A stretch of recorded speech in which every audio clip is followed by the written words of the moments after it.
What's up guys, Mike here, and today we are back with the what if matchups. So today we're taking a look at who would win, the all-time 2000s team or the all-time 1990s team. And before we jump into this, let me tell you how I decided each roster. So it doesn't go by when a player was drafted or anything like that. A player's team is decided in the decade in which he had the most success. So for instance, Jordan was drafted in the 80s, but it was the 90s where he won 6 championships and 5 MVPs. So he's on the all-time 90s team. And if you want an explanation for how the winner is decided, stick around to the end, I will explain. And so with that said, let's take a look at this matchup. Taking the ball for the 2000s, we have none other than Steve Nash. Nash is of course known for his back-to-back MVPs in the 2000s and for leading the 7 seconds or less Phoenix Suns for the later half of the decade. His leadership and pass-first style of play will be perfect for this all-star environment. At shooting guard, we have the Black Mamba Kobe Bryant. Though drafted in the 1990s, the 2000s were where Kobe built his resume as the second best shooting guard in NBA history. He won 4 championships, won his only MVP, and even scored a staggering 81 points in a single game. Kobe will provide the 2000s with a man who can carry the scoring load, and spoiler alert, he will be matched up against Michael Jordan, giving us a dream matchup that we can only find in simulations like this. The starting small forward for the 2000s may come as a bit of a surprise, but he really shouldn't be. In terms of pure talent, I would argue that no other player was as good as Tracy McGrady in his prime other than Kobe and LeBron James. But as I said, LeBron would be considered a man of the 2010s because he's won a majority of his awards in that era. So T-Mac earns a starting role and gives the 2000s a man who can do just about everything on a basketball court. The 4 for the 2000s is Tim Duncan, and there should be no questioning this selection. Duncan won 3 championships in the 2000s, earned 2 MVPs, and is one of the most consistent offensive and defensive players the game has ever seen. With a roster full of all-stars, Duncan is the perfect star to complement his teammates. And at center, we have the Diesel Shaquille O'Neil. Shaq's best years came when he was paired with his teammate on this decade team, Kobe Bryant. On the Lakers, Shaq won his only MVP and won 3 straight NBA titles. While he certainly left LA with some bad blood with Cobes, the two seem to have patched things up and surely will put the past behind them to defeat the best the 90s has to offer. And taking a look at the bench, you can tell right away that the 2000s are very, very deep. The backup point guard is Jason Kidd, another leader who will have no problems distributing the ball and making sure everyone on the court is happy. The other backup guard is NBA MVP Allen Iverson. AI is used to playing with subpar teammates and will be ecstatic to finally show off his scoring prowess surrounded by stars. At the backup 3 and 5, we have NBA champions Paul Pierce and Kevin Garnett. Pierce and KG proved they can team up and win with other stars during their stint together in Boston, and I'm sure they will have no problem showing off their remarkable talents in this game. And finally, the final backup is Dirk Nowitzki at power forward. Dirk is clearly one of the top talents of the last 20 years and won his only MVP during the 2000s. If Team 2000's bench ever stalls on offense, expect Dirk to get things going with his signature fall-away jumpers. And opposing Team 2000, we of course have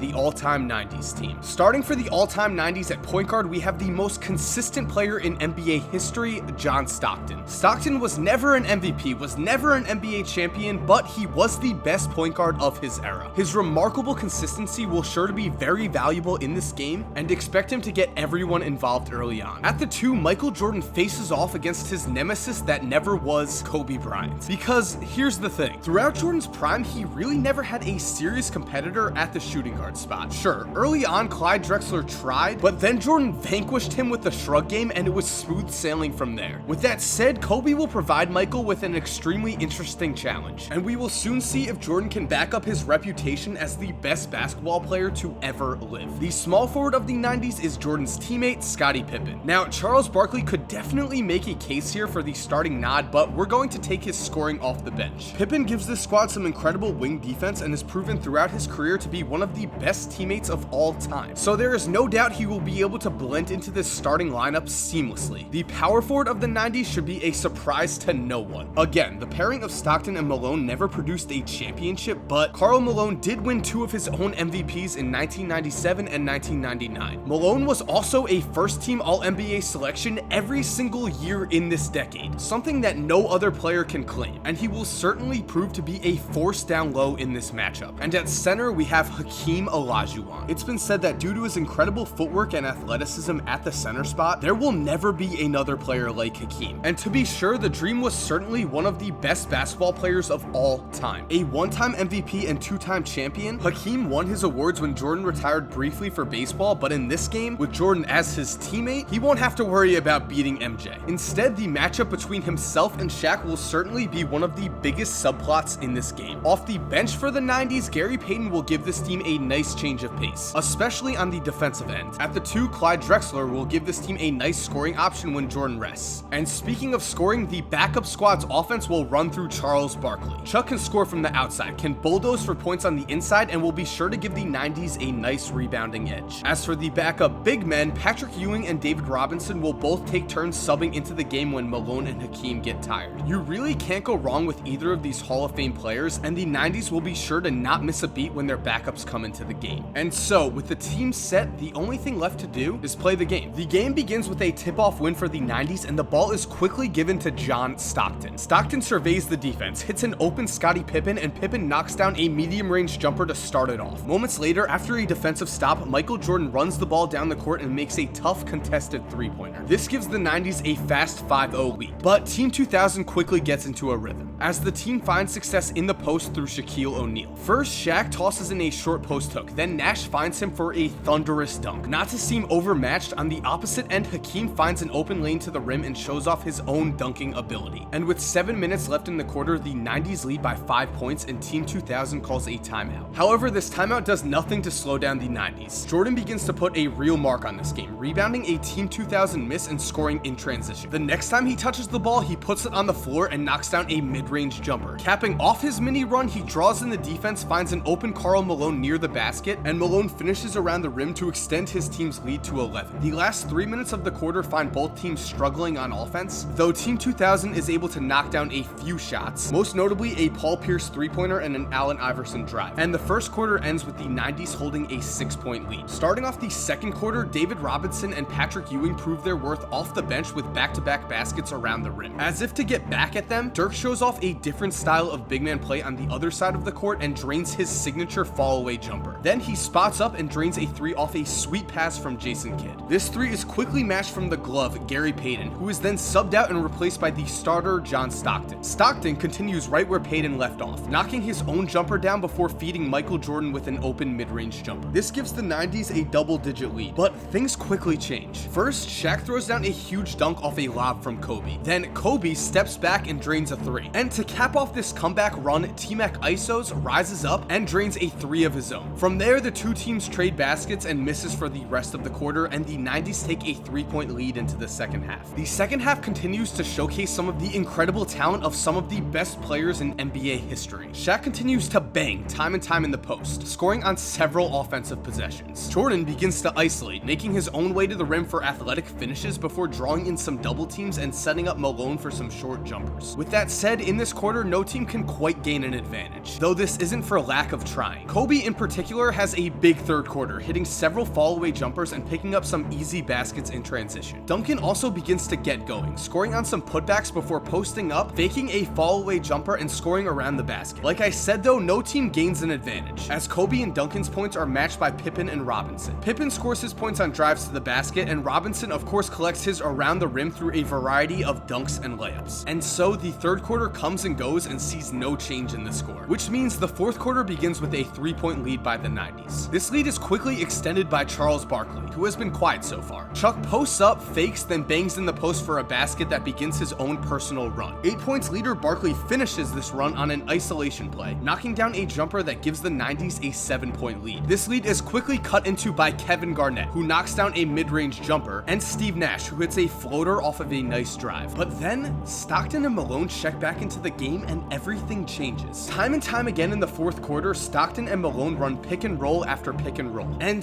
Team 2000 can't stop them. Stockton hits a mid-range jumper, Malone scores on multiple feeds from Stockton, then Jordan finds himself open as the defense focuses on Karl Malone. Team 2000 tries to match this huge offensive outburst, but they struggle at the worst time possible. Nash misses some threes, T-Mac can't finish on some drives, and the 90s break the game wide open. With 2 minutes left, a monster dunk for Hakeem ends a monster run, and the 90s find themselves up by 17. Kobe Kobe and Shaq pick up some garbage baskets at the end of the game, but it's too late. The 90s win 111-99, and looking at the box score, you can see the scoring was pretty balanced. Shaq had a big game, Jordan played well, and David Robinson had a big scoring output off the bench. The heroes, though, were Stockton and Malone, who led the 90s offense and broke the game wide open in the fourth. And so thank you guys for watching. I hope you enjoyed the video, and like I said, I would explain how I simulate these games. So I simulate them 100 times on whatifsports.com. It's like a simulation site where you could put in a bunch of different players and simulate all sorts of historic matchups. So like I said, I simulated 100 times, and the all-time 90s team won 67 of these matchups, which in all the what if games I've done was actually the biggest blowout in any of them. And I feel like some people are going to comment, why was LeBron not on Team 2000? Well, if you look at his success, he had all of his success after 2010. So if he was going to be on a decade team, I would say he would be on Team 2010. And other than that, guys, make sure to leave this video a like and let me know down below what teams you want to see me do next. Those comments definitely influence future videos, and this matchup was actually a comment at one point. Other than that, make sure you subscribe if you haven't already. I do basketball videos like this. I look at NBA history. I look at NBA conspiracies. Do a whole lot here. I would love to have you. And as always, have an awesome day, my dudes, and cue the music.